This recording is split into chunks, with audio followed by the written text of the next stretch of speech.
Oui. 2 strudels, un pour moi et un pour la demoiselle. Pour moi, un café serré et pour la demoiselle, un verre de lait. 여러분 혹시 이 영화 보셨나요? 이 영화는 쿠엔틴 타란티노 감독의 작품 바스터즈의 한 장면입니다. 여기서 여자 주인공 이름은 쇼산나인데 극중 유대인으로 나옵니다. 그리고 남자 배우는 나치의 유대인 사냥꾼 역이죠. 해당 시퀀스는 얼핏 보기에 남자가 예의를 갖춰 쇼산나를 대하는 것처럼 보입니다. 하지만 여기에는 무서운 함정이 숨어 있습니다. 본인은 에스프레소를 시키면서 쇼산나의 음료를 자기 마음대로 우유로 주문하는 것이 그것이죠. 그녀가 유대인인지 아닌지 떠보는 것입니다. 구약 성경의 출애굽기에 나오는 이 말은 닭고기를 포함해 어떠한 육류도 유제품과 함께 식탁에 올리지 말라는 뜻입니다. 그리고 유대교의 경전은 구약 성경이죠. 유대인들은 고기와 유제품을 동시에 먹는 것을 그들의 경전에 따라 금하는데 우유와 함께 식힌 독일식 스트루델은 고기 기름이 들어갑니다. 즉 스트루델과 우유를 함께 먹으면 유대인들의 율법을 어기게 되는 것이죠. 하지만 이 영화 해석을 두고 틀렸다는 주장도 있습니다. 더 이상 이야기하면 스포이기 때문에 이야기는 안 하겠지만 그 장면 역시 우유와도 관련이 있죠. 우유는 새 생명 또는 희망을 뜻합니다. 구약 성서에는 인간, 소, 염소의 젖에 대한 언급만 50번 나오고 그중 20번은 우유와 꿀을 같이 언급하고 있죠. 우유와 꿀은 달콤한 음식인 만큼 밝은 미래를 상징합니다. 아마도 가장 유명한 것은 히브리인들이 신에게 약속받은 젖과 꿀이 흐르는 땅일 것입니다. 하지만 우유는 아이러니하게도 인류의 3분의 1만 소화할 수 있습니다. 그 덕에 이것을 먹어야 하는지 말아야 하는지 등 끊임없이 논란이 되고 있죠. 또 우유는 전염병을 감염시키는 통로이기도 했습니다. 덕분에 식품 중 가장 빠르게 실험실에 들어갔죠. 말도 많고 탈도 많은 우유. 인간의 3분의 2는 소화할 수 없는 우유는 도대체 어떻게 하다가 먹게 된 걸까요? 음식의 언어, 이번 주제는 우유입니다. 여러분은 이 초록색 박스 기억나시나요? 초등학교 시절 우리는 학교에서 우유를 매일마다 먹어야 했습니다. 어떤 친구들에겐 맛있었을 우유가 누군가에겐 마시는 것이 고역이었을 겁니다. 당시만 해도 우유를 못 마시는 학생들에게 뭔가 문제가 있다는 인식이 있어서 선생님들은 학생들에게 강제로 우유를 먹이곤 했습니다. 당연히 소화시킬 수 있을 것이라 생각한 것이죠. 하지만 기본적으로 포유류는 젖을 소화할 수 없습니다. 오히려 우유를 잘 소화할 수 있는 사람이 정상이 아니라고 보는 게 맞습니다. 그러면 여기서 논란이 생기죠.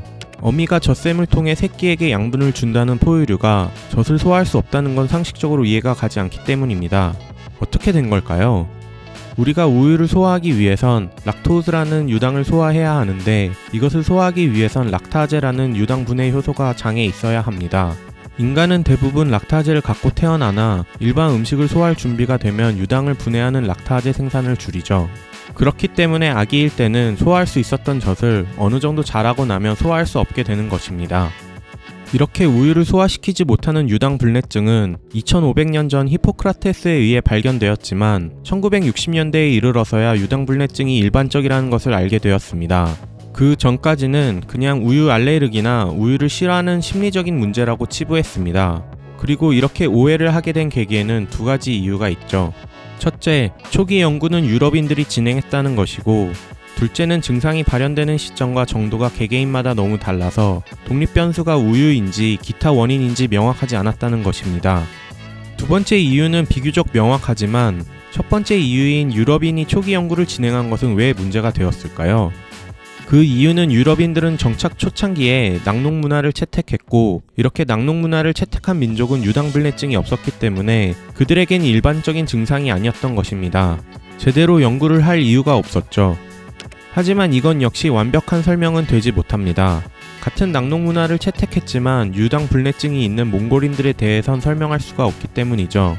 몽골인들은 동물의 젖을 발효시킨 유제품을 주로 먹었고 이렇게 발효된 유제품에는 유당이 젖산으로 전환되기 때문에 소화하는 데 큰 무리가 없었습니다. 현재는 왜인지는 모르겠으나 중동인이나 북아프리카인 그리고 유럽인들은 유당 불내증이 없었다 정도로밖에 이야기할 수가 없습니다. 유전자 때문이다 정도로 어림짐작할 수밖에 없죠. 그렇기에 윈스턴 처칠의 이 이야기는 유럽의 아이에게만 적용되는 것일 뿐 한국에는 적용되지 않는 이야기입니다.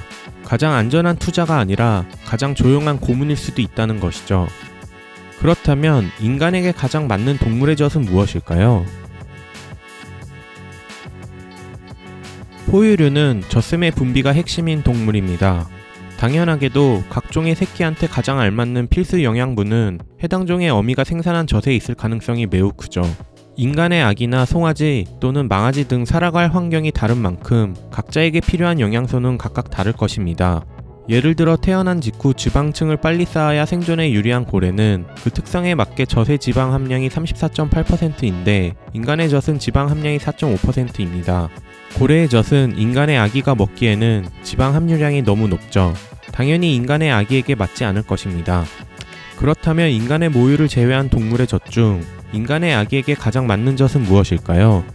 정답은 침팬지입니다. 침팬지는 인간의 유전자와 약 94% 동일하기 때문에 영아에게 가장 맞는 젖을 생산하죠. 하지만 우리는 다른 동물의 젖을 아기에게 먹이는 건 쉽게 생각하면서 침팬지 젖을 아기에게 먹인다고 생각하면 이상하게 생각할 것입니다. 인간을 어설프게 닮을수록 불쾌함이 증가해서 그런 것일지도 모릅니다. 이유가 뭐였건 간에 우리는 소나 양 그리고 낙타와 같은 대형 포유류의 젖을 먹습니다. 하지만 이들의 젖은 사람에게 맞지 않을 가능성이 큽니다. 위의 개수가 다르기 때문이죠. 소나 양은 위가 4개이고 낙타는 3개입니다. 이들처럼 위가 여러 개인 동물을 두고 반추동물이라고 하는데요. 이들의 소화 과정은 위가 1개인 단위 동물들과 완전히 다릅니다. 반추동물들은 먹은 음식물을 다시 토해내 여러 개의 위 중 하나인 제1위로 보내고 여기서 발효가 일어나 분해해 다음 위로 보내는 소화 과정을 거치죠. 당연히 위가 1개인 인간에게 이들의 젖은 맞지 않습니다. 돼지나 말과 같이 위가 1개인 동물들의 젖이 사람에게 더 맞죠. 하지만 이들의 젖도 일부 지역에서 먹는 문화가 있긴 하나 지구 전반에 걸쳐서 먹지 않습니다. 즉 동물의 젖을 먹는 것에 관해 인간은 굉장히 비합리적인 선택을 한 것이죠. 포유류는 각종의 특성에 맞게 필요한 영양분을 채울 수 있는 젖을 생산합니다. 하지만 인류는 인간의 모유가 아기에게 가장 맞는지 안 맞는지에 대해서도 논쟁을 벌이고 있죠. 하물며 침팬지 젖이며 다른 동물의 젖을 비교해서 인간의 아기에게 가장 적합한 것을 찾아내는 것은 매우 복잡한 일일 것입니다. 하지만 우리가 먹는 우유가 흔해진 이유는 매우 단순했습니다. 가축화와 관련이 있기 때문이죠. 고대 인간은 가축화가 가능한 대형 포유류의 젖만 먹을 수 있었습니다. 소, 양, 염소와 같은 동물이죠. 이들은 가축화되어 개체수가 많고 성격이 온순하여 접근성이 좋았습니다. 가축화가 되지 않은 들소나 버팔로의 젖을 사람이 다치지 않고 짜는 것은 상상하기 어렵죠. 이처럼 인간이 동물의 젖을 먹게 된 배경에는 가축화가 굉장히 중요했는데 침팬지는 여기에 해당되지 않습니다. 침팬지는 가축화 시도를 할 이유도 할 수도 없는 동물입니다. 침팬지의 서식지는 중부 아프리카였고 최초로 가축화를 시도한 수메르 지역과는 사하라 사막으로 인해 단절되어 있습니다. 이 지역 사람들은 가축화하는 기술을 전달받을 방법이 없었습니다. 15세기에 들어서야 포르투갈이 중부 아프리카를 발견했죠. 그 전까지 중부 아프리카는 주류 문명과 연결되어 있지 못했습니다. 하지만 가축화 기술이 전달되고 난 뒤에도 침팬지는 가축이 되지 못했습니다. 성질이 사납고 경제적 가치가 없었기 때문이죠. 또 침팬지를 발견했을 때 인간은 못해도 만년 동안 다른 가축의 젖을 먹어왔습니다. 사회적으로 이미 우유가 자리 잡혀 있었죠. 이렇게 복합적인 이유로 침팬지의 젖은 식용으로 전혀 고려되지 않았습니다. 말과 돼지의 젖도 우유처럼 고려할 만했습니다. 이들은 가축화에 성공한 대표적 동물이니깐요. 하지만 이들의 젖은 심리적인 이유와 맛 때문에 널리 퍼지지 못했습니다. 말의 젖은 지방이 너무 낮아 맛이 없고 돼지는 한 어미가 여러 새끼를 수유하기 때문에 사람들의 심리에 영향을 줬습니다. 이 부분은 뒤에서 설명하겠습니다. 동물의 젖을 어떤 계기로 먹게 되었는지는 명확하지 않습니다. 가축화를 처음 시도했던 만큼 동물의 젖도 수메르인들이 가장 먼저 짰을 거라 추측하고 있죠. 하지만 기록으로는 이집트의 메세티 무덤 벽화가 최초입니다. 이 벽화는 인간이 기원전 2350년에도 우유를 짜는 법을 알고 있다는 것을 알려주죠. 이 벽화가 재밌는 것은 많은 가축 중 소를 그렸다는 것에 있습니다. 당시 고대인들은 소, 양, 염소, 그리고 낙타 등의 가축을 길렀습니다. 이들 중 소의 산유량이 가장 많다는 것을 이미 알고 있었다는 것이죠. 고대인들이 언제부터 아기에게 동물의 젖을 먹였는지도 알 수가 없습니다. 예나 지금이나 모유 먹는 아기와 우유나 분유를 먹는 인공 수유하는 아기는 늘 있어 왔습니다. 당시 부유한 여성은 유모를 고용해서 모유 수유를 했지만 가난한 사람은 어쩔 수 없이 동물의 젖을 먹었습니다. 그들은 수유 중인 동물을 보면서 아기 역시 동물의 젖에 물리는 방식으로 영양분을 공급했죠. 로마의 시조인 로물루스와 레무스도 늑대의 젖을 먹고 자랐다는 신화가 있다는 것을 보면 어쩌면 꽤 흔한 방식이었을 수도 있습니다. 아기를 동물의 젖에 바로 물렸기 때문에 앞서 이야기한 여러 새끼를 한 번에 수유하는 돼지의 젖을 사람들이 선호하지 않은 이유이기도 할 것입니다. 이처럼 우유는 애초에 아기들에게 먹이거나 음료로 마시기 위해 생산된 것은 아닙니다.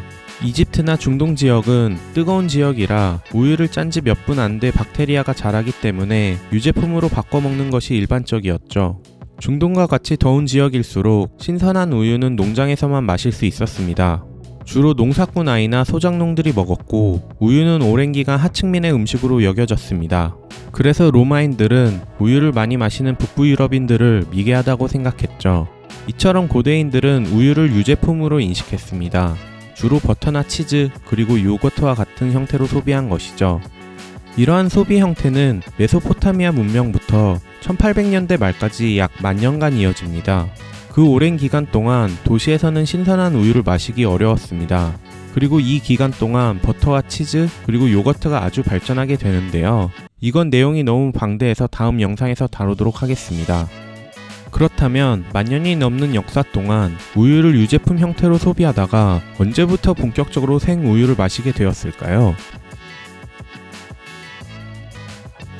수메르나 로마인들 같은 고대인들은 우유를 가난하고 미개인들이 먹는 음식으로 치부하며 모유수유를 했지만 16세기가 되자 상황이 완전히 바뀝니다. 이 그림은 영국 왕 조지 4세가 웨일즈 왕자일 때의 캐리커처인데요. 그가 농가에서 버터를 만들고 있는 모습입니다. 어느 순간 낙농업은 부유한 사람들의 쿨한 취미가 되었습니다. 그동안 동물의 젖을 아기에게 먹이는 건 미개했다고 생각했던 문화가 쿨한 것으로 바뀌게 되고 모유 수유를 하는 것은 가난한 사람들이나 하는 것이라고 사회적 인식이 바뀌게 되죠. 특히 여성 패션도 꽉 끼는 코르셋이 유행을 하게 되면서 모유 수유는 더욱 안 하게 되죠. 낙농업이 쿨한 취미가 되면서 동물의 젖을 아기에게 먹이는 것이 상류층을 나타나게 된 것인지 아니면 패션이 먼저 유행하고 낙농업이 쿨한 취미가 된 것인지는 알 수 없습니다. 하지만 확실한 것은 우유의 위상은 과거와 달리 매우 높아지게 되었죠. 과거와 달리 신선한 우유는 부유해서 낙농업을 즐기지 않으면 먹을 수 없는 음식이었다는 것이 유효했을 겁니다. 하지만 우유를 유리병에 담아 밀봉하는 통조림의 개발은 우유에 대한 대중들의 접근성을 획기적으로 개선하게 됩니다. 유리병 통조림은 산업혁명 때의 발명품입니다. 산업혁명의 발명이 되게 그렇듯 통조림의 아이디어는 프랑스인이 냈으나 개발과 사업화는 영국이 먼저 했습니다. 프랑스에는 과학자들이 있었고 영국에는 기업가가 있었기 때문입니다. 당시 프랑스는 나폴레옹이 군대를 파견할 때 상하지 않는 전투 식량을 제공하고 싶어 했습니다. 그리고 이것을 해결하는 사람에게는 12,000프랑의 상금이 주어졌죠. 프랑스에 니콜라 아페르라는 요리사가 있었는데요. 그는 14년 동안 연구하여 음식을 유리병에 담아 가열하여 밀봉하면 상하지 않는다라는 것을 알아냈죠. 그리고 이러한 통조림은 영국인들에 의해 대량 생산되어 1819년 미국에 상륙하게 됩니다. 처음에 통조림은 미국에서 인기가 없었으나 언제나 그렇듯 이번에도 전쟁이 통조림을 널리 퍼뜨리는 계기가 됩니다. 바로 1861년에 일어난 미국의 남북전쟁이었죠. 하지만 이때만 해도 우유를 유리병에 담아 밀봉하는 것을 생각하진 못했습니다. 통조림 기술과 유리병이 있는데도 여전히 우유는 들통에 담아 조금씩 퍼주는 형태로 판매를 했죠. 이러한 방식은 먼지나 이물질이 들어가는 것에 매우 취약합니다. 1884년 헨리 대처라는 약제사가 뚜껑이 있는 우유병으로 특허를 받았고 보건당국에서 우유의 위생에 대해 적극적으로 개입하기 시작합니다. 그리고 1900년대가 되자 우유를 유리병에 담아 판매한 것은 당연한 일이 되죠. 우유는 유리병에 담기며 우유와 다른 재료를 섞는 아이디어도 나오기 시작하며 영세했던 자영업에서 점점 산업화가 되기 시작합니다. 여러분 네슬레라는 회사 아실 겁니다. 립톤 아이스티나 네스프레소 그리고 블루보틀을 인수한 회사로 유명하죠. 이 회사가 식품 회사임에도 불구하고 반도체와 스마트폰을 만드는 삼성전자보다도 시총이 큰데요. 이렇게 거대한 네슬레의 시작도 병에 담긴 우유에 설탕을 섞어 팔면서였습니다. 최초의 분유였죠. 하지만 세상 모든 일이 그렇듯 한 가지 솔루션만이 우유 위생에 대한 모든 문제를 해결한 건 아니었습니다.